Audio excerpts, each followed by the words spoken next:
પ્રભુ ઈસુ ખ્રિસ્તના નામમાં આપ સર્વને પ્રેમી સલામ.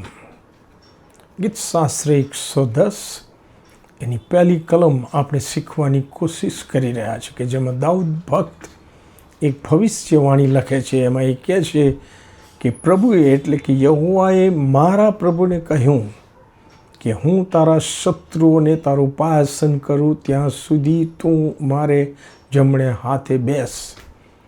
આપણે શીખ્યા કે પવિત્ર આત્માની પ્રેરણાથી દાઉદ રાજાએ ભવિષ્યમાં આવનાર ખ્રિસ્ત મસીહા ઉદ્ધારકને માટે આ ભવિષ્યવાણી લખી હતી અને જેને લીધે જ યહૂદીઓ પણ આતુરતાથી ખ્રિસ્તના આવવાની રાહ જોતા હતા.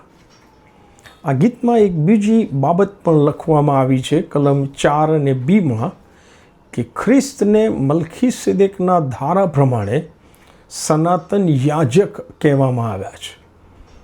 એ સમજવા ઉત્પત્તિ 14 અને 18 લખવામાં આવ્યું છે. એ પ્રમાણે મલ્ખીસેદેક એ સાલેમનો રાજા હતો, શાંતિ નગરનો રાજા હતો. તે ઉપરાંત મૂસાના નિયમશાસ્ત્ર પ્રમાણે લેવીના કુળમાંથી અને હારૂનના પુત્રોમાંથી જ પ્રમુખ યાજક બને. તેઓ યહોવાનો નિયમ હોવા છતાંય એ પહેલાં મલ્ખીસેદેક પરાત્પર ઈશ્વરનો યાજક હતો એમ લખવામાં આવ્યું છે.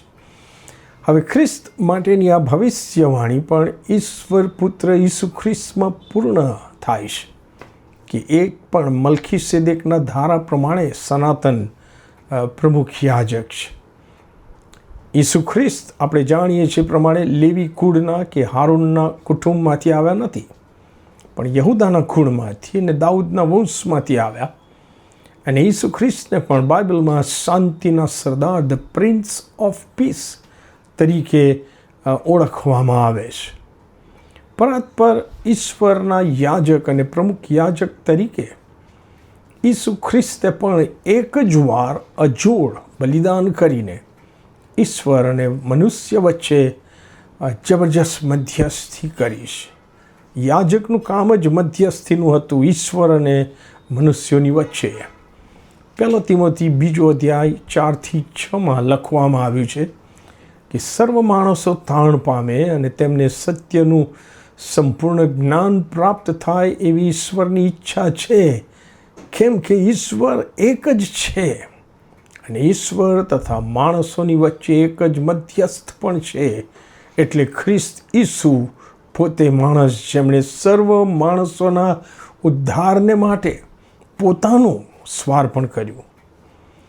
ઈસુ ખ્રિસ્તે કોઈ પ્રાણીનું બલિદાન આપીને નહીં, પણ હિબ્રુ 9 અને 26મી કલમ 10મો અધ્યાય અને 12મી કલમ મુજબ આ છેલ્લા સમયમાં પાપનું નિવારણ કરવા એટલે કે મનુષ્યને પાપ અને પાપના શ્રાપમાંથી અને અનંતકાળિક નાશમાંથી બચાવવા માટે એક જ વખત પોતાનું બલિદાન સદાકાળને માટે કરીને ઈશ્વરની જમણી તરફ તેઓ બિરાજેલા છે.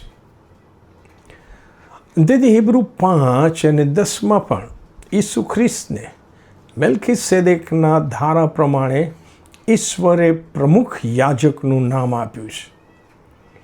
ઈસુ ખ્રિસ્તે સનાતન પ્રમુખ યાજક તરીકે આ કરેલ આ અદ્ભુત સેવા કાર્યને લીધે ફિલિપી 2:9-11 સંત પાઉલ એક સનાતન સત્ય લખે છે કે ઈશ્વરે ઈસુને ઘણા ઊંચા કર્યા અને સર્વ નામો કરતાં ઈશ્વરે ઈસુને એવું શ્રેષ્ઠ નામ આપ્યું કે આકાશમાંના ભૂમિ પરના તથા ભૂમિ તળેના નીચેના સર્વ ઈસુને નામે ઘૂંટણે પડીને નમે.